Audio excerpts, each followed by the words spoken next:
I'm Dr. Mark Sue, and welcome to the Functional Medicine Reality Podcast. Join me and our community weekly as we bring you unfiltered health from inflammation to longevity. Real stories, real people, real solutions. Experience real-life health changes from both patients and practitioners, and learn how to turn cutting-edge information into real results in your own life so you can feel better, live longer, live healthier, and be confident and clear in your healthcare choices. Let's get real and get results. All right, folks, welcome back. This is the Functional Medicine Reality Podcast. I am Dr. Mark Sue, your co-host. I'm with Mike Schrantz again. He is the Doctor of Homes, and I am the Doctor of People. We have come to you with multiple sessions prior talking about the interface and the sort of interaction between, especially with people with chronic illness and chronic inflammation of various kinds of manifestations and symptoms, about the sort of collaborative evaluation and looking into and addressing of both sick people and their sick environments, specifically whether it's home, workplace, etc. But hey, welcome back, Mike. Thank you, brother. It's so good to be here. I don't have a clue what we're talking about. That's right. So this is exciting. Yeah, we didn't even like socialize before jumping on here other than maybe 30, 40 seconds. And so very apropos, you'd said, hey, I'm a little anxious or nervous about this like surprise topic here, but it's only like a level 1 out of 10, which is pretty darn good given, you said what? Given what context? Well, given the context that normally my background is like, anxiety and just, that kind of being worried. So like it's feeling pretty good, I mean, I don't think you're going to lob me like a bomb, but at the end of the day, there's always that thing that all of us want to do. Like we all want to prep. We all want to be in control of everything. So I'm totally out of control of this and it feels fine. This could be a relationship changing event. We'll see. But yes, I said to you, hey, are you up for just a surprise topic? And you said, hey, yeah, let's go for it. All right. So here we are, totally raw and unscripted, even more than our usual raw and unscripted. You ready? Yeah, shoot. All right. So I'm looking in front of me right now, a Facebook post.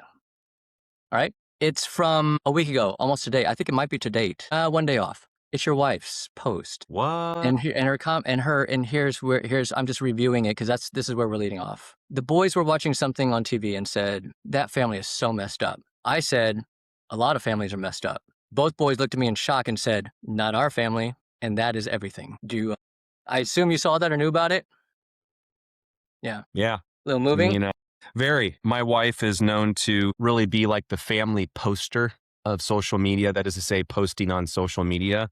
She does a wonderful job. We like to use it in healthy ways and family that are not near us and all that. And she always is making good posts. A lot of times she's, I don't want to use the word showing off, but definitely showing off what wonderful work she does, like with baking and everything else. Just this woman needs to open up a baking company. But when I saw that post the other day, I hadn't heard the kids say that, but I saw the post and it hit home because as a father, I always wonder if I'm even if I could use a baseball analogy, if I'm hitting the ball, if I'm even in the park. And what I mean to say by that, we probably could use a better analogy now that I think about it, because the whole point is to get a home run and knock it out of the park. But I guess the point is sometimes I don't even know how close I am to doing a good job. I'm critical of myself. And so when I saw that one hit. Yeah. So this, I actually put a reply on there. You can't buy that or fabricate it. Keep up the hard work, Mama and Papa. And then a little more, but look, and I won't go into the rest of that because it's not pertinent, but what struck me there, so that's why, now you know why I said, hey, it's a little fresh on my mind. If we're able to squeeze this in, I'd love to be able to just connect with you on this because I love that you're doing this, Mark. At least for me. I mean, I knew it was a surprise to you, but at least for me, it's just that sort of emotional space it'll change over time. But here's what I'm bringing it to you today. It's a little bit of a combination of topics here, right? But we've had multiple sessions, you and I, on this podcast about, Doctor of Homes, Doctor of People. Ultimately, it's not so much about the person in space. Ultimately, we're both very relational people. We're both very people-oriented, service-oriented. Our hearts are very similar. Our sort of like life missions are similar. We've talked a lot about the limbic system, right? This whole like limbic dysregulation, or put in more layman's terms, fight or flight, sympathetic overdrive, adrenaline overdrive for various reasons. Mostly we've talked about it in context of the that being a physiologic consequence from brain inflammation from mold toxins. And then we've talked a lot about it being due to social media and other stuff that with gaslighting around us, friends, family, and et cetera, about, or even practitioners, people practitioners about the topic of mold illness, especially in our environment, right?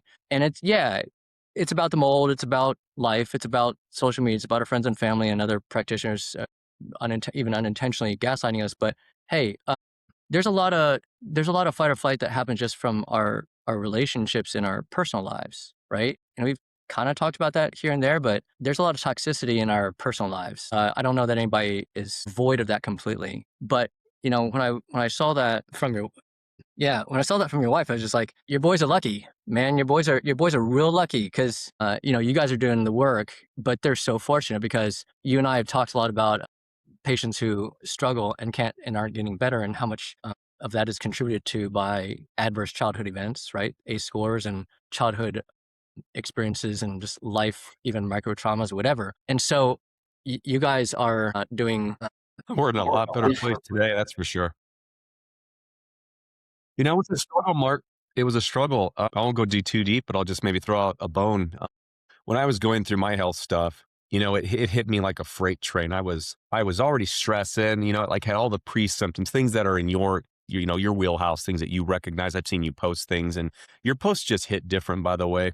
But we'll talk about that another time, just in a solid way. I love it. But I remember, and we won't get all into it, but I know I share with you kind of like the day I came home from the gym, went to the office, I looked at this stack of files, and I should have looked at it as job security. These were clients, these files, and I was working with them, but everybody needed help. And when it hit me in my home, ultimately, I'll just give you kind of like the cliff note version is I realized that when I was going through my health stuff, it was my partner that I had, so I'm very blessed, very lucky, because not everybody has this, who she really had to carry the weight. Like, I know you and I both have our spiritual religious beliefs, but if I could use the whole analogy of the yoke, my wife, Jennifer, really carried a lot of the extra weight. She had to take the kids to different things, or even if it was just school, she had to show up more extra emotional because I was distant.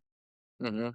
And as you were talking, I kind of relived a little bit of that and remembered how helpless I felt because I felt selfish. Like I'm like, I got to do everything I got to do just to stay afloat. So it's going to be about me right now. And I don't like that. Not to say that I've never had me moments that, whatever, but as a theme, that's not who I am. And that was really tough for me. And that post reflects a lot of work from everybody, a lot of love. And man, just I'll let you kind of sort us through this, but a lot of different emotions. Yeah, that actually was a meaningful part of what I was hoping to direct us on a little bit, which is, ultimately there's several layers here, right?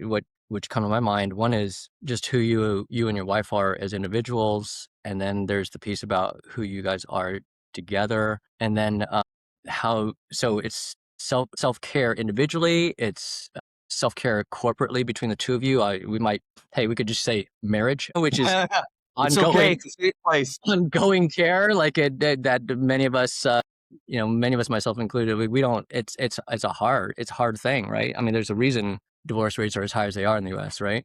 Life happens, and so it's all this stuff about self care, and I think it just dawned on me kind of like in a flash. I don't know, maybe not in a moment reading that post from her, but over the next 24 hours, just a collection of life experiences, and I was like, Mike's gone through stuff with his own health. We haven't really talked about that. And we talk about the limbic system stuff, dysregulation, emotional dysregulation, fight or flight with patients with gaslighting from social media and from actual physiologic toxins and all that stuff. But there's still the piece about just how do we live our lives, as individuals, outside of all that stuff, just on our decision making or our routines.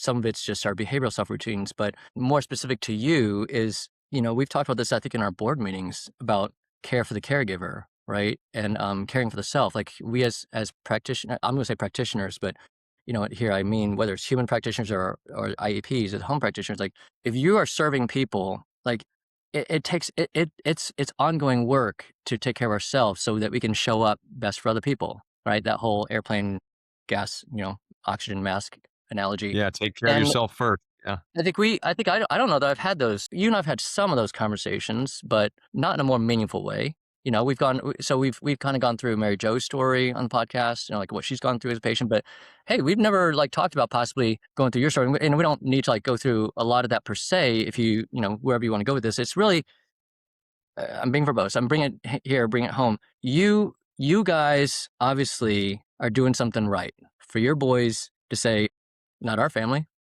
All right. There's something you guys are doing right. And I think specific to you as a starting point, what is it I'm just like leaving it open for you. Like, what is it that you do to keep yourself regulated and, self care so that you can be your best person for your clients as an IEP? One of the things that really helped me, to address that question, one of the things that helped me was the day that I had woke up. I was going through my health stuff. I'd been a couple years in.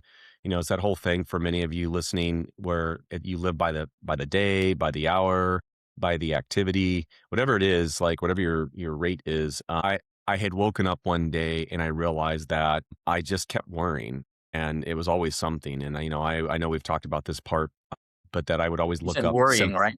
yeah, worrying. Yeah. I was anxious. I would worry, and then I would go online to read about a symptom. And then, of course, if you do that, and this was before AI, I can only imagine how that makes things easier or harder or what. I'd always read something about the symptom.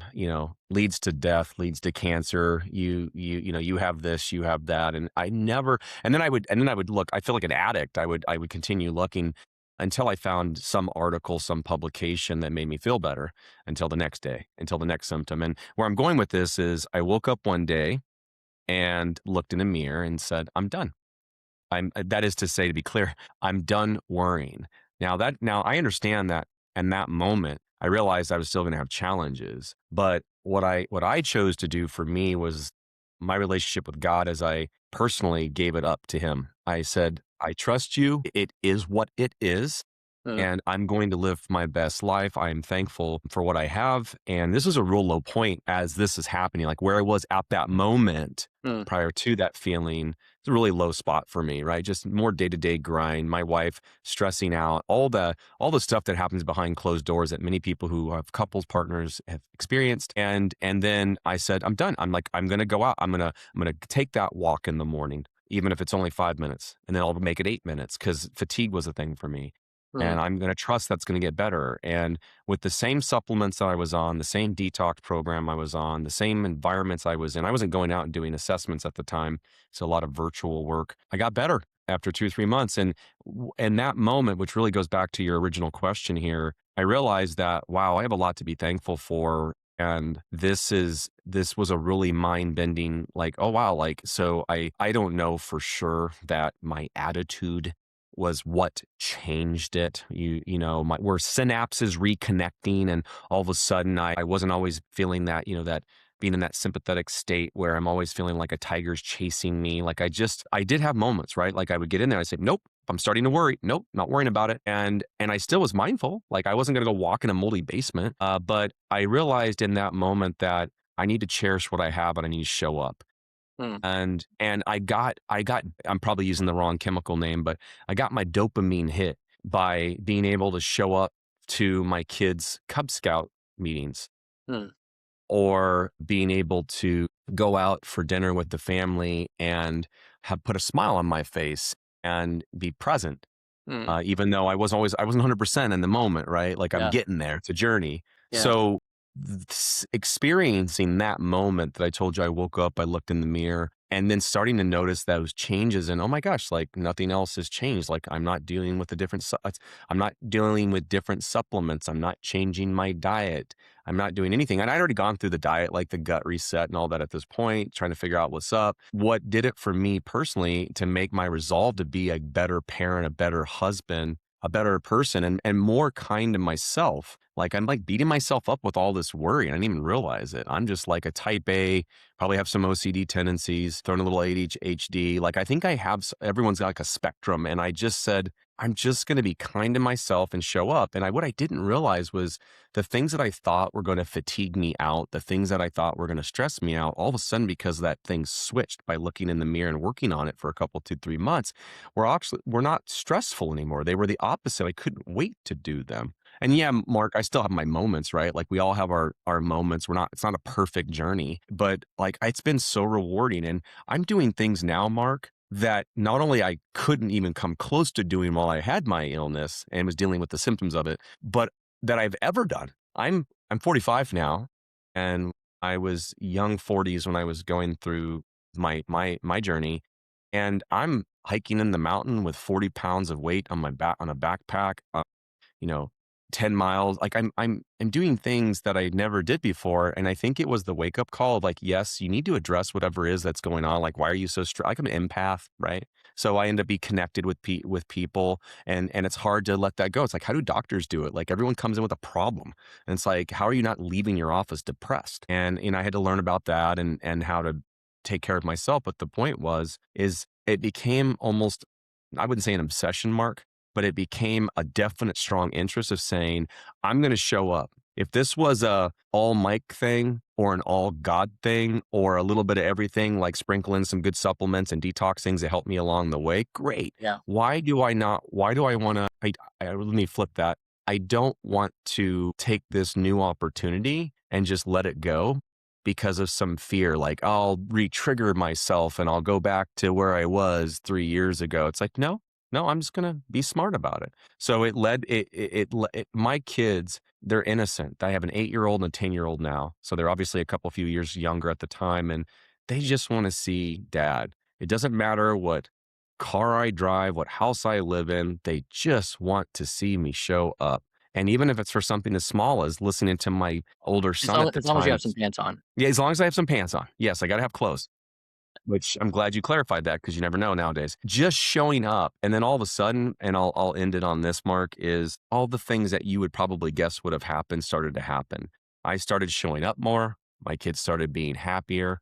My wife starts seeing this. She starts getting happier. It's a synergistic effect. It's just the love, the energy of saying, okay, like my wife has done so much for me and she still continues to do, like I'm never going to be able to meet what my wife does.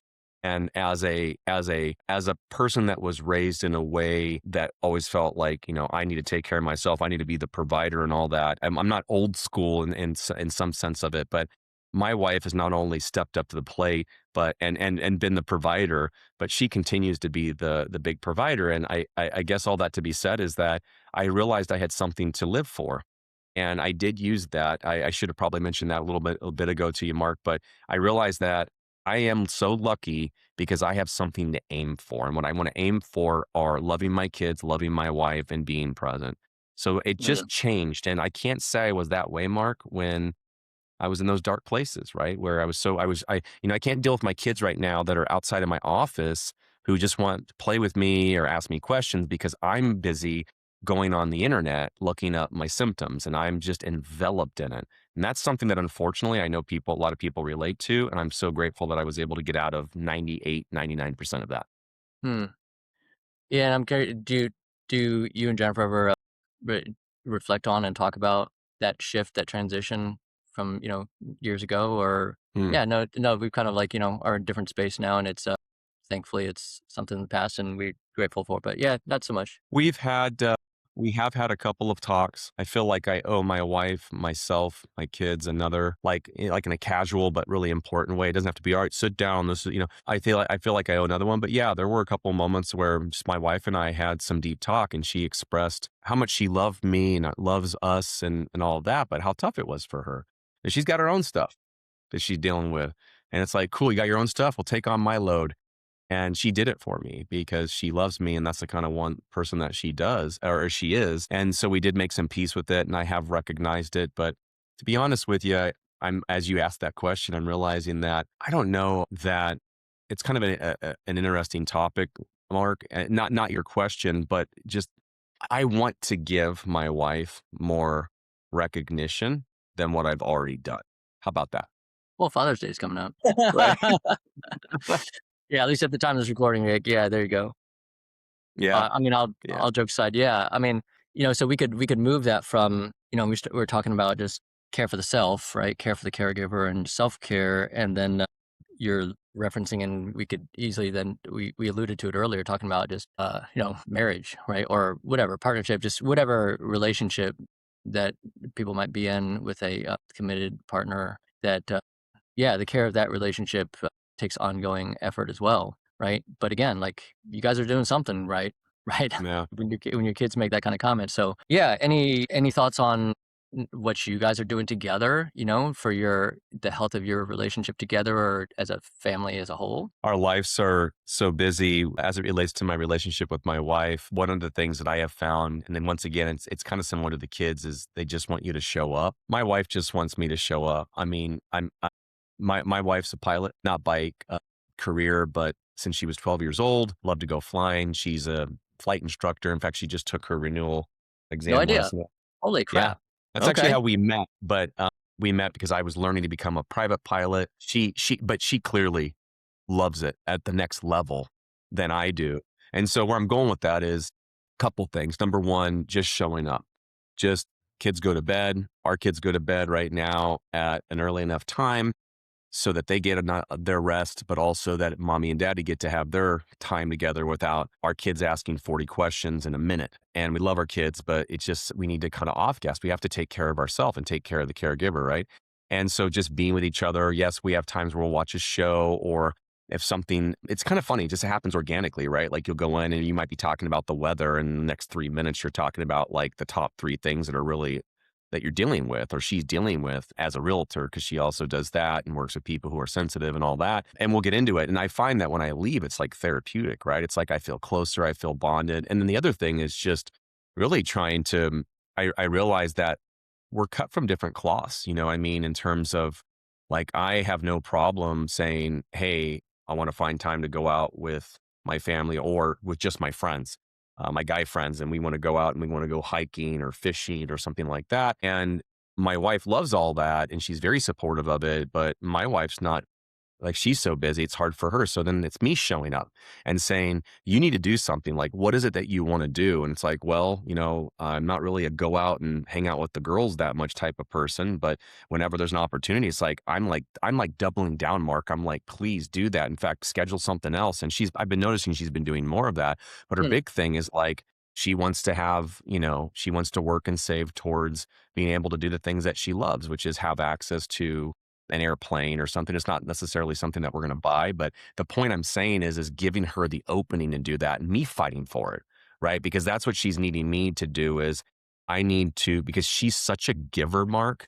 It's hard for her to take care of herself, which is the caregiver of our family, and then she ends up getting run over. So it's like she's asking me without directly asking me, although she has a couple times been very direct, is I just need you to fight for that for me and make that like a priority. And it's like, you're right. And I think I'm so busy, and that's not a good excuse. I have to take care of my caregiver. At the end of the day, that's all that matters. We're working on that. It's been really good. We're in a good spot right now with my boys. The good news is that I knew that I would struggle as a father to make myself available.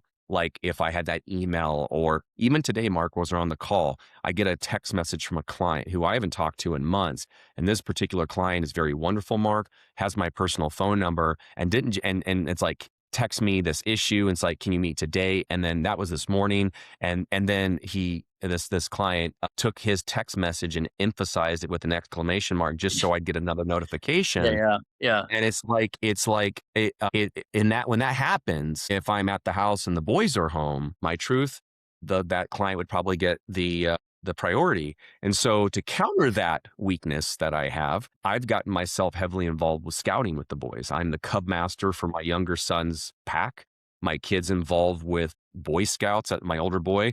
And so that's a weekly thing. And we're going camping. I'm going to be, Mark, I know you don't know this, but this coming Sunday, we're leaving for a week to go on a Boy Scout camp out in New Mexico, like a I did solid know. run.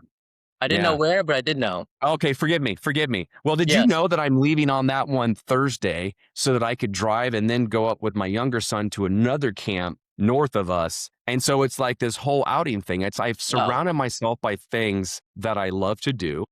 And it's like, find that bond, find an easy way for you to commit and then show up. And my kids are excited. In our living room right now, we have camp boxes set up in preparation. Like we're all nerding out together. It's like, all right, we got this, we got that, we're going through it.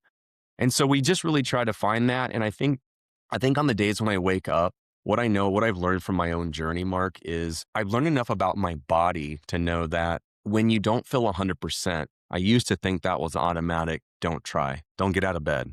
And don't get me wrong. I know we can come up with some examples where it's a good idea to stay in bed. I'm not talking about those. I'm talking about the times where I felt like that. And it's like, no, get out, go for a walk, go run, go play ball, go do this. And every time I do that, probably not a shocker to you, I feel great when I get done. I feel alive. I'm woken up. I'm ready to go. My adrenals feel good, or however that, I just feel good. And it's like, that was a real wake up call for me, because I know that when I was in that dark place, any little thing, I was Hmm. like, whoa, I can't, I don't even get off this couch, because that might, and then the stuff you hear, the stuff you read. So I've been very fortunate to learn those lessons. I had an exposure to a speaker at a recent weekly meeting I have with an organization I'm involved with. And this lady was a patient, and she had gone on there and she had made a quote, or she had made a comment quoting the Bible, something along the lines of, these obstacles, these challenges, we have to learn, and good luck. I know it's a challenge for all of us to embrace and almost look forward to it. Like, it's going to be healing afterwards. In the moment, you might not be thinking that, but I really just that was like a great reminder. It was like, you're right. It's like, don't get stuck in the mud of where you're at in the moment. It's very difficult to do, right? When you're in the trenches and you feel like crap, and you have like a friend or a partner going, it's no big deal, you can do it. Sometimes it just doesn't hit the way that maybe we all wish it did hit. Like, you're right, I shouldn't be like this. And then you get up, it's a struggle.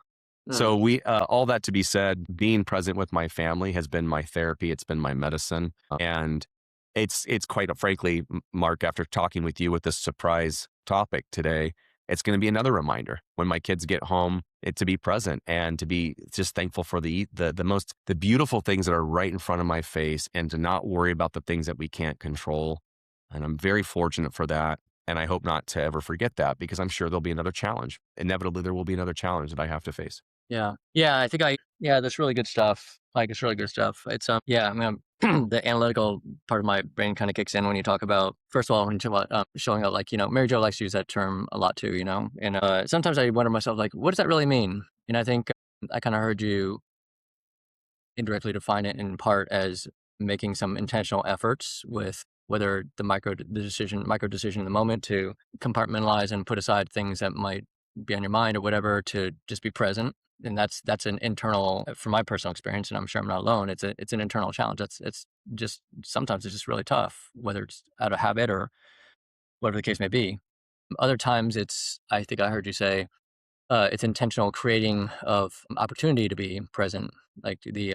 whether it's the Cub Scouts, the pack leader, the camping trips, making those intentional appointments or events, creating those events, those opportunities. And then the analytical part of my brain really kicks in and goes, okay, so yeah, what is it like when because I would be a terrible, I said before, I fortunately just, I don't take pride in it. It's just I haven't wrestled through a lot of these chronic health issues that we talk about. I would suck so bad as that kind of patient. I would be the biggest whiner and a half glass empty person constantly. I think I'd be so miserable, and make everybody else around me miserable. So I'm just thinking, like, if I was in that shoe, all right, or when I hear somebody else talking about being in that shoe as a patient, I just like sympathize with how they feel, and I don't know how to. I don't know how there's something else. I'm sure there's plenty. I'm sure you had those. I'm guessing you had some of those experiences where you're like, okay, I just need to go do it. But then you're like, oh, but I really, and then you don't. I just don't want to today. Like, okay, today could be different. I'm just going to give myself whatever and just stay in bed or whatever the case may be. It's not always, good outcome and positive and all that stuff, right? It's, there's very variable experiences, a spectrum of experiences. But yeah, how do we, whether you as an IP or, I was going to ask, I don't know how often you come across these kinds of conversations with clients, or, I'm sure you do, no doubt you come across clients talking about how bad they feel, right? Or at times to talk about like how all the variable symptoms, the intensity of the symptoms, and just like feeling crappy and, exacerbating this and that, because then they're coming to you going, is there something we missed? Is there something that, that thing that we didn't address and all that kind of thing, right?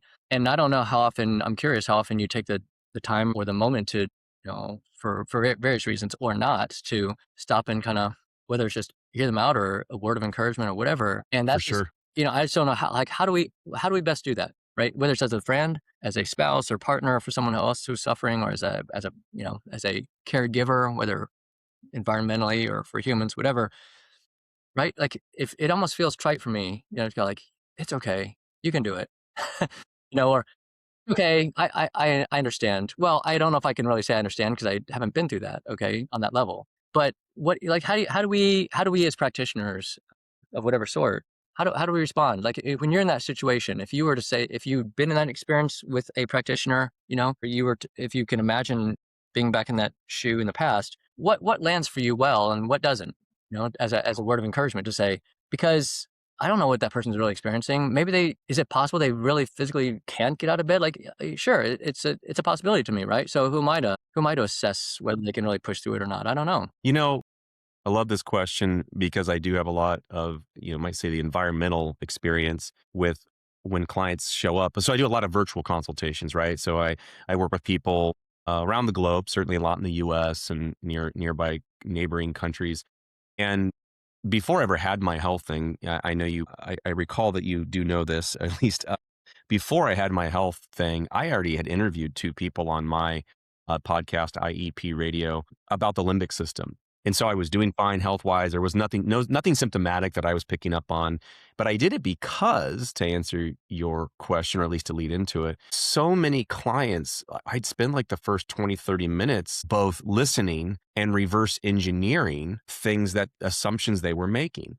Hmm. And I'm not talking about like critical things like that are maybe complex, like, so should I use a binder, or like, and what's kind, like, do you prefer charcoal over this, or what about, talk to me about antifungals? Like, it wasn't even, to me, my optically, I think those are more complex. It was things like using terms like mold free. I read, my doctor said, I have to have mold free, or I had a symptom and I must be getting exposed. And I'm always careful not to play doctor, stay in my lane. My track record, shows that as much publicly and behind scenes with colleagues, is that it's like I never knew. So to get into that question of how I do it is I listen and I find out what their concerns are. It might be something specific. It might just be I don't even know where to start. And then I'll pick up on things because I am listening. And it's like, okay, so they are, I see a good percentage of this. So I'll bring up this one example. Seems like 40, 60% in that neighborhood of clients I work with will say something on the lines of, well, I had a symptom, therefore I must be having an exposure. And of course that worries them, understandably.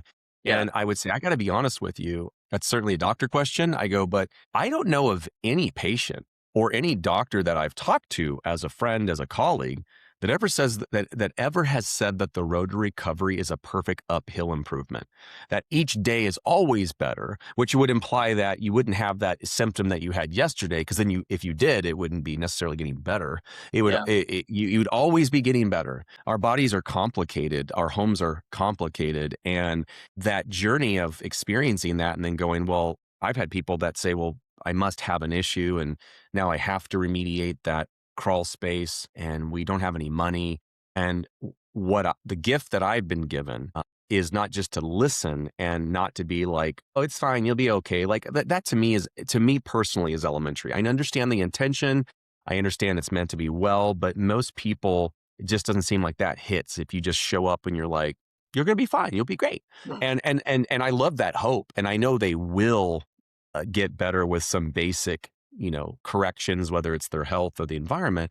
But even then they get overwhelmed with, well, I've heard these things about how it cost all this money. And what they don't realize is there are so many things that you can do in your environment. And so we talk about those things like DIY things and getting help or starting with just one room because maybe they're overwhelmed about trying to address their whole house. And it's like, listen, you don't have to build Rome in a day. You don't have to solve everything, in other words, in one moment, one action, 1 month. Many people don't do that. By the time they get to me, usually people have been dealing with an environmental exposure for years. And I remind people of that. And I go, where's the fire? Like, why are we panicking? And I don't say that coming in off the gate. I have to earn their respect to know that they know that I'm fighting for them. And maybe that's the key point right there is that I tell 80% of the people I work with, usually once we're, a bit into the call, I'm going to treat you like your family. I'm going to treat you like you're my brother or my sister. How would I do if you were my family? And I'm here for you. I tell them, you're the boss.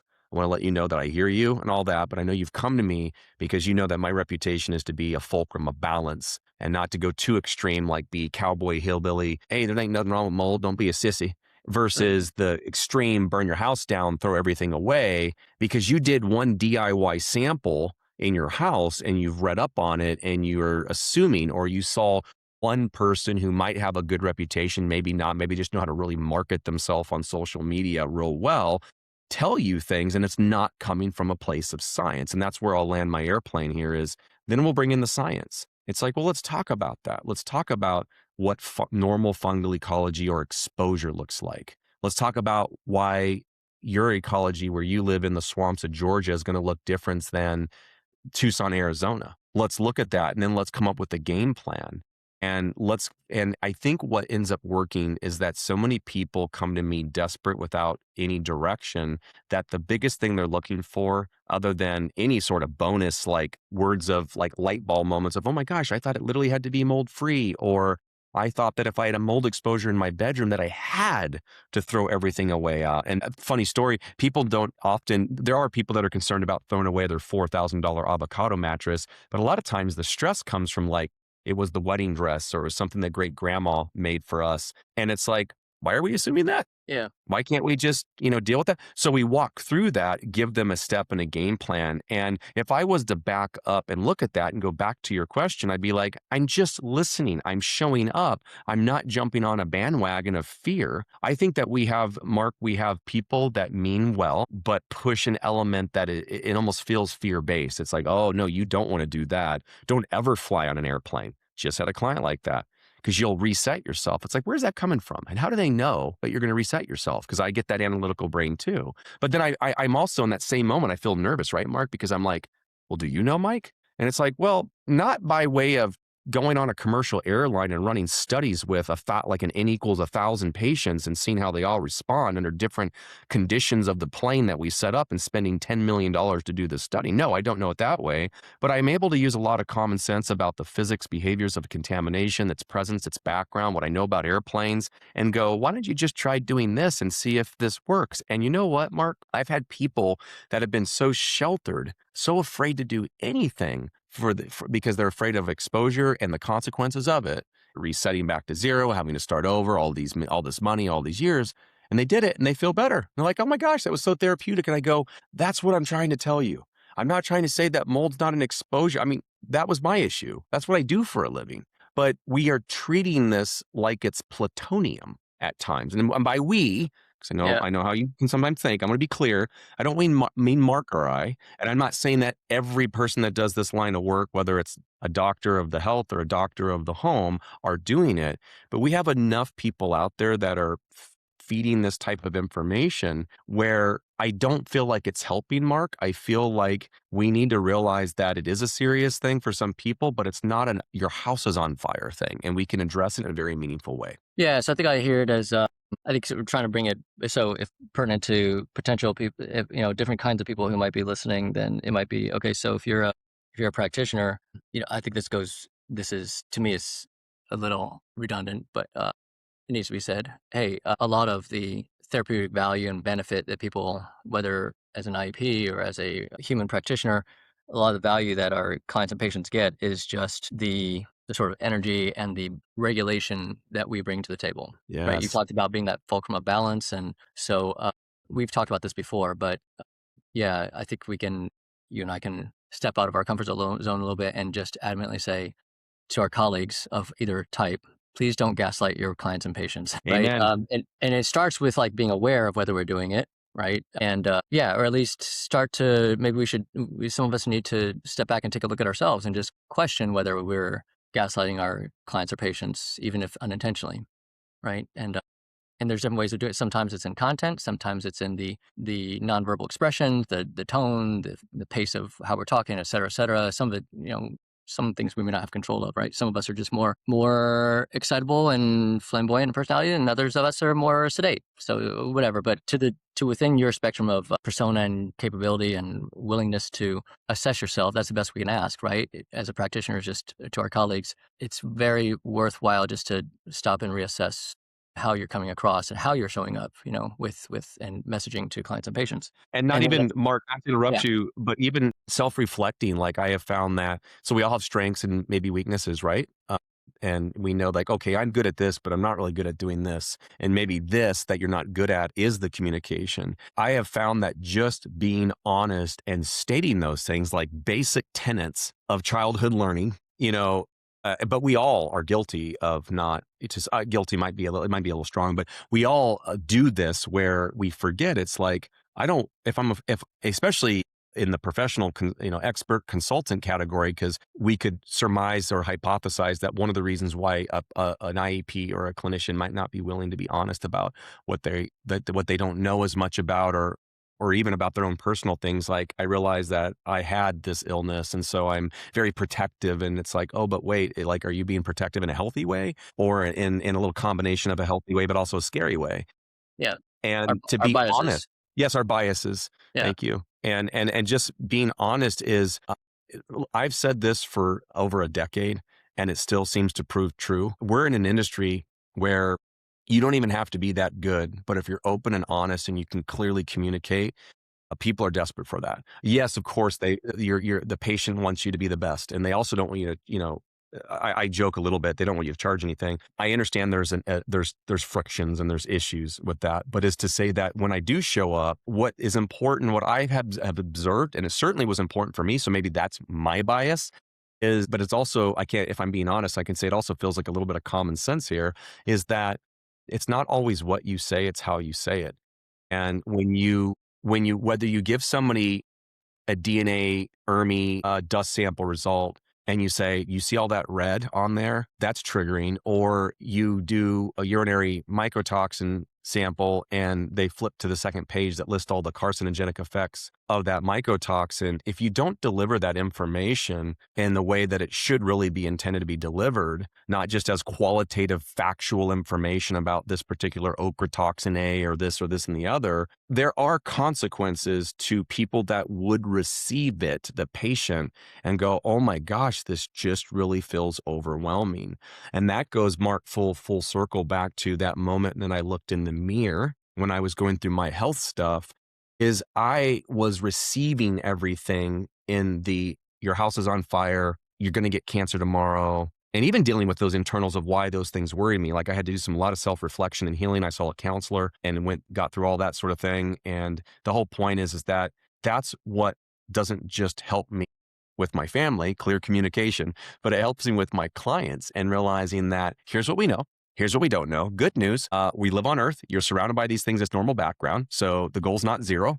And we want you to improve, but we don't need you to improve overnight with your environment. And we're going to get you there. And congratulations, you have a game plan. Finally, you feel like you have something that you can aim at. And that's your goal. And that's your motivation to get out of bed that one day and say, I'm going to walk from here to the kitchen. And then tomorrow I might go from here to the backyard, or I'm going to go on a mile walk, or so forth and so on. It's like, it doesn't matter where you're at in your actual abilities. It's that you have a goal, and what you will learn is usually in my experience, Mark, it's not a 1 + 1 = 2. It has synergistic effects. When you take that extra step, not only did you take that extra step, that's the 1 + 1 = 2, but you start to realize, oh my gosh, like I'm actually feeling better than I intended, or it helped me with my confidence. And I'm still careful. I'm not going to walk in a moldy basement, but I'm still able to go, oh my gosh, I didn't realize how much I imprisoned myself with the fear of the health decreasing or the exposure occurring. yeah, and I think so. Extending off of that topic about, okay, if you're practitioners, then our encouragement and advocacy for our colleagues.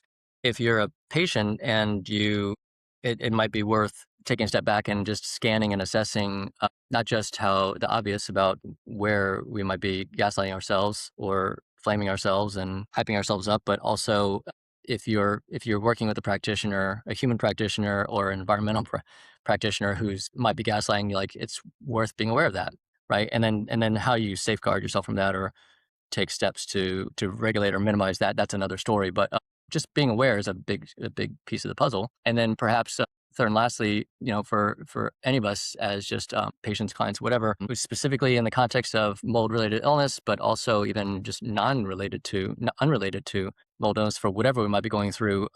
Yeah, I think I heard you distilling it down, kind of like saying, yeah, some of it is, again, even if it's not so much a practitioner, but just our friends or family, whoever we might be sort of confiding in and seeking support from, being aware, do they help us regulate, or do they tend to kind of exacerbate and gaslight, even unintentionally, even with good intentions, trying to help us, but it's actually not helping us. But furthermore, as far as a self help is, or helping each other, you kind of talked about breaking it down into just, all right, let's dissect this out. Like, what am I actually thinking that might be warranting reframing? What kind of presumptions am I making? What kind of catastrophizing am I, thoughts that am I having, which happens pretty easily and quickly in our own minds. I think we could probably agree to that. And the more we're in that sort of fight or flight mode, the more often and more intense that often becomes. Also So synergistic, but in the negative. Yeah. yeah, yeah, for sure. Yeah, so just slowing it down and breaking it down. This we're not therapists, obviously, but I suspect that a therapist could agree with some of this about, like, yeah, just slowing the thoughts down and just starting with, like, being present. What do we know, and what is it we're assuming beyond what we know, and just reframing. Reframing is a big common compensating technique, a coping technique. Whether for self or I know therapists often are working around that with their clients. So Mark, if I could say one thing on that too, I just felt led because you had said something here to the husband or the wife, to the partner, whoever you may be, who is with a person who is dealing with something. I'll say this: ask them what would be helpful. Know that when you ask them, you might get a response. And when you get a response, it might be just the thing that you needed to hear, in all sense of that word, need, but also it could be have a little bit of teeth on it, meaning they are scared, they are afraid. And so it's going to not necessarily be as clean as you want it to be. Like, can you calmly explain why you're overwhelmed and anxious and always worried about things? You don't always get the cleanest response, but showing up and asking them how they can communicate with you is the very same thing that helped me with my wife, is that I assume things, and I realized that as smart as I thought I was humbled. I realized that I was off in some key areas of communication, or assumptions really was where I went, is I made assumptions. And I'll also just add, as it relates to your partner, showing up with them and communicating with them is key. And also, do yourself a favor, if you're the partner, you're the caregiver, is understand the concept of, if somebody tells you 10 things, the person that's going through the health issue, and maybe they come across like 8 of those 10 things are really like overwhelming and extreme, that they might be telling you 2 things that are absolutely solid. Like, one of those 2 things would be like, I feel like I'm actually having a mold exposure in our basement. Don't discredit them on the 2 things because they said 8 things that you felt were just more of an emotional response. And this is the part where we could have like somebody who does this for a living use all the nomenclature, the wording that we need here, Mark. But that happens a lot. Bring that up, Mark, because 30%, 40% of the clients I work with, and I'm in the thousands, have their partner with them. And it's classic issue where after you listen to them, you realize that the partner that's might be the person that you would say would step up to be the caregiver has discredited the person who's going through their journey, because they said 10 things, and it doesn't matter to be 10 things, 5 things, 50 things, you get the point. And most of them were an emotional reaction. They were scared, but they said 2 things, and everything, you've just discredited all of them, all of the points they made, when what you should have done is backed up and realized. Now, is that easy to do, Mark? I'm guessing you might say no. That can be very challenging when you're a partner with somebody who's overwhelming. And all I have to do is ask my wife, how was it when I was going through these things where I was worried, when I told you in Pine Top, when I got my neuroquant back, that according to the thing that I looked up on the result, that I have 5 years left to live? Like, how was that for you? mm, How was that experience for you? And I just hope that that hits for certain audience members that are patients, are going through that. Is, if you have a partner right now that you think needs to hear this, you can go ahead and give them this bit of the podcast, because it happens quite a bit, and it makes it challenging. yeah. You could have saved a lot of time, money, and energy if you just would have been able to deal with things differently. Yeah, we've covered a lot of different fragments, and yeah, frankly, didn't wasn't clear in my own mind as to where this might go because I knew there were several potential extensions. It was just stemming off of your wife's posts and just and then starting out with just your own experience and story and just our care for ourselves as individuals between you and I, but focusing on you. But hey, look, I appreciate your as always your transparency and vulnerability and it's awesome that we can jump on a Spurs notice and just kind of get into something like this, especially being a little more personal, not just sort of like professional, academic or educational and skill set related. Um, that we can we do that we have a strong enough relationship that we can just jump into that and be of some kind of service to others. So appreciate you as always. Same here, brother. Always love these types of conversations. I think that there needs to be more of them, so those who are in the spot that I was in, and others know that they're not alone in a real way. So Yeah, and there was one piece we won't just for time's sake we won't go further into, but yeah, I love the part the one piece you threw out about you know purpose, some having a purpose, right? A goal. It could be a goal, but more even deeper, more substantively to me would be a purpose, right? For you, you talked about your wife and kids, and but you did allude to we both we have a similar fabric of faith and a relationship with a higher power and God, whoever, how, different people, different strokes, different folks, but that has a lot of meaning. And I've also found that to be, whether it's family members, friends, but there are people who don't have a lot of support community, unfortunately, right? Or they become they're scant, or they've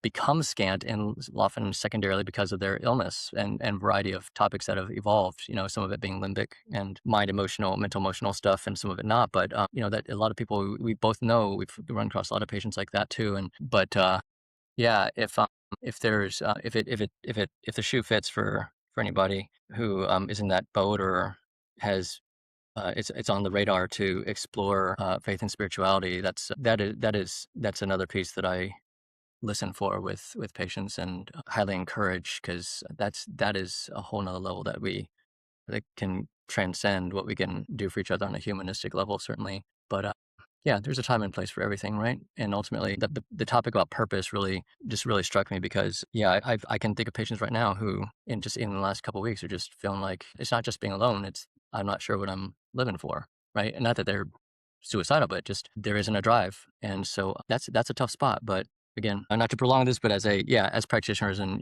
whether of environment or people bringing that piece to the table and just creating some space available to speak to that and encourage that of people can be can be terribly invaluable. yes, agreed. Terribly. Yep, and then they could be the littlest things, where it's not a judgment whatsoever. Wherever you're at to be is it's all you. You're beautiful, and at the end of the day, even if it's the purpose, I love that word. I said goals, and is little. It can be the littlest of things, and don't feel ashamed that in your journey that you might need to take care of yourself. It's not selfish, and I really struggle with that. I'm like, look at me, just taking care of all of me, and my kids are going to grow up, and they're going to have all these issues. Like my mind just went south. That you do have a purpose, and you are good. And if you're in a bad spot, recognize that you do know you're in a challenging spot. Whether it's a friend, whether it's a voice, just know that you're loved and you have purpose. And we got to get ourselves and educate people more about what's out there, what's available. So I'm sure we'll have another podcast, Mark, where we can maybe talk about those sorts of things that people can do, at least through my lens and your lens. All right, man. Keep on keeping on. Yeah. You're doing good work. Thanks You're doing for good work. the surprise question. Yeah. Very cool. That was a can of worms, That's good. but we got it. Thanks for sharing so much. Yeah, you're welcome. Appreciate it much. Yeah. So if you as without forget not wanting to forget, if you are have never worked with a functional practitioner, never or environmental practitioner, there's questions, suspicions about whether it's mold-related illness topics or just chronic inflammatory symptoms and conditions that have, just are elusive to you and your care team to date, you can reach us at rootseekhealth.com. Mike's got his podcast also at IEP Radio, environmentalanalytics.net, right? That's correct, sir. Is your Well, website, that my is environmentalanalytics.net is the company, what I do. IEPradio.com is is the podcast. the podcast. Yep.